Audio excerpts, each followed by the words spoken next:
Nah, dalam pengajaran keempat ini yang temanya tentang globalisasi, tujuan pembelajaran yang hendak dicapai yaitu yang pertama, kalian diharapkan bisa menyebutkan isi tentang teks deskripsi. Yang kedua, kalian bisa mempergunakan kecap serapan. Terus yang ketiga, kalian bisa menggunakan istilah teknologi. Terus yang keempatnya, kalian bisa menyusun kalimat barang. Nah, di sini Ibu mengambil contoh teks deskripsi dari buku Pangrumat Bahasa Sunda kelas 6 halaman 44. Tapi Ibu hanya mengambil 4 paragraf saja ya. Di sini judulnya adalah teknologi dan dunia maya. Nah, Ibu bacakan ya teksnya. Siapa yang tidak hafal HP? Tiap hari kita bermain HP, dari mulai telepon, SMS, foto, main game, dan mencari informasi. Kalian tentu punya HP, bukan? Siapa yang tidak punya HP? Nah, HP itu singkatan dari handphone. Telepon yang ukurannya kecil bisa dipegang oleh tangan, serta mudah dibawa kemana-mana. Sekarang HP isinya lebih lengkap. Bukan hanya sekedar menelpon dan SMS saja, tapi bisa memotret, merekam, terus mencari informasi dan internetan. HP juga termasuk dalam bagian teknologi informasi dan komunikasi. Adanya HP, dunia itu sekarang lebih luas, terasa jadi lebih kecil. Dunia itu terasa tidak ada batasnya, yang disebut masa globalisasi. Nah, di sini kita sekarang tempat yang jauh itu terasa lebih dekat, tapi sebaliknya yang dekat juga terasa jadi jauh. Nah, coba contohnya di sini kalian rasakan ya. Kita misalkan bermain HP, mengadakan hubungan dengan teman yang jauh jaraknya. Nah, tapi di sebelah kita contohnya ada teman yang sedang berdekatan, tapi karena masing-masing punya sedang main HP, jadi masih asik dengan main HP masing-masing, jadi hubungan dengan teman yang dekat itu terasa jadi jauh. Nah, sebaliknya dengan teman yang jauh malah terasa lebih dekat ya, karena sering berkomunikasi. Nah, karena seperti itu, walaupun seperti itu, HP itu termasuk ke dalam produk teknologi. Nah, di sini HP itu sudah menjadi kebutuhan hidup manusia sehari-hari. Dalam zaman sekarang, kita tidak bisa lepas dari pengaruh teknologi. Oleh karena itu, kita harus bisa mengenal dan mengetahui teknologi yang ada di sekeliling kita. Nah, dari teks deskripsi yang Ibu bacakan, kita bisa menyimpulkan bahwa teks deskripsi itu yaitu tulisan atau karangan yang isinya untuk menjelaskan kegiatan yang berkaitan dengan panca indera. Panca indera itu bisa dilihat dari penglihatan, pendengaran, perasa, terus penciuman. Nah, ini berdasarkan hasil pengalamannya.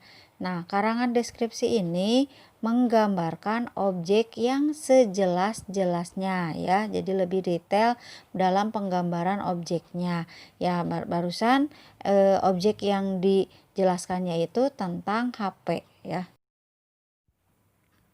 Nah, di sini ada ciri-ciri karangan deskripsi, yaitu yang pertama, objek yang dibahas itu dalam karangan deskripsi merupakan objek nyata atau bisa diterima oleh panca indera. Jadi memang ada nyata ya, yang objek yang dibicarakannya itu tidak bersifat imajinasi atau dongeng ya. Nah, di sini objek karangan deskripsi itu dibahas secara rinci atau secara detail.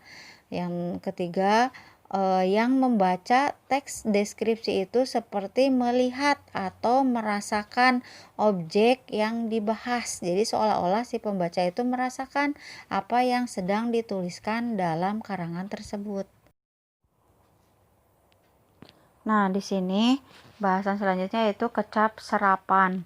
Kecap serapan itu yaitu kecap dalam bahasa Sunda yang asalnya dari bahasa asing atau bahasa pinjaman seperti bahasa Arab, bahasa Inggris, bahasa Portugis, bahasa Cina, bahasa Sanskerta, dan seterusnya.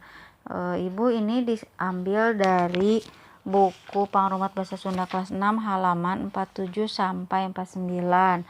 Kalian bisa mempelajarinya lebih lengkap lagi dari bukunya ya. Ibu ini ambil contohnya masing-masing 3 saja.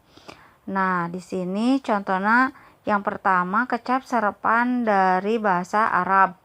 Kecap serapan dari bahasa Arab contohnya yang pertama abdi hartosna kuring. Abu artinya bapak, kuring itu saya ya. Akhir artinya akhir. Kecap serapan dari bahasa Cina yang pertama ada bolai, tidak jadi. Cap artinya stempel, gongseng, lonceng. Terus ada kecap serapan dari bahasa Inggris. Yang pertama ada komputer. Airport itu bandara. Terus ada headen atau menyundul bola, atau kalau istilah yang lainnya mengheading ya. Terus kecap serapan dari bahasa Latin. Yang pertama ada anatomi. Apa itu anatomi? Ini istilah kedokteran ya. Ini ilmu yang mempelajari tentang susunan dari bagian-bagian struktur tubuh makhluk hidup. Nah, terus ada anti. Anti itu menolak ya, atau lawanan, menolak. Terus diploma ya artinya ijazah. Nah, kecap serapan yang selanjutnya yaitu dari bahasa Prancis. Yang pertama ada amplop. Tahu kan ya, untuk membungkus surat atau kalau memberi uang dimasukin ke amplop. Terus apel. Di sini berkumpul untuk di absen. Biasanya dalam istilah TNI ya, tentara, ada apel. Terus ada blokir, artinya dikepung. Nah, terus ada kecap serapan dari bahasa Portugis, almari, kalau kita mah lemari ya. Terus antero. Antero itu wilayah sekitar ya, seantero. Beludru. Beludru yaitu kain ya yang bulunya itu lebih lembut. Terus ada kecap serapan dari bahasa Sanskerta, ada adipati. Adipati itu gelaran bupati zaman dulu. Bupati itu adalah kepala kabupaten ya, yang ada di kabupaten. Terus agama. Agama itu kepercayaan ya kepada sang kuasa ya. Terus aksara. Aksara itu huruf. Terus ada kecap serapan dari bahasa Walanda, bahasa Belanda. Yang pertama ada agen. Agen itu wakil salah satu perusahaan. Terus yang kedua akte. Akte itu bisa berupa piagam, ijazah, keterangan tanda lulus. Terus anduk. Anduk itu kita mengenalnya dengan handuk ya, buat kain ketika kita udah mandi ya, dilap dengan handuk. Nah, di sini kecap serapan barusan dimasukkan, digunakan dalam kalimat. Nah, bagaimana contoh kalimatnya? Contohnya di sini HP termasuk ke dalam bagian teknologi, informasi, dan komunikasi. Nah, di sini kecap dari teknologi, informasi, dan komunikasi ini termasuk ke dalam kecap serapan dari bahasa Inggris. Teknologi itu artinya ilmu teknik atau kemampuan teknik yang berdasarkan ilmu pasti dan melalui proses teknis. Terus informasi ini artinya wawaran atau keterangan ya.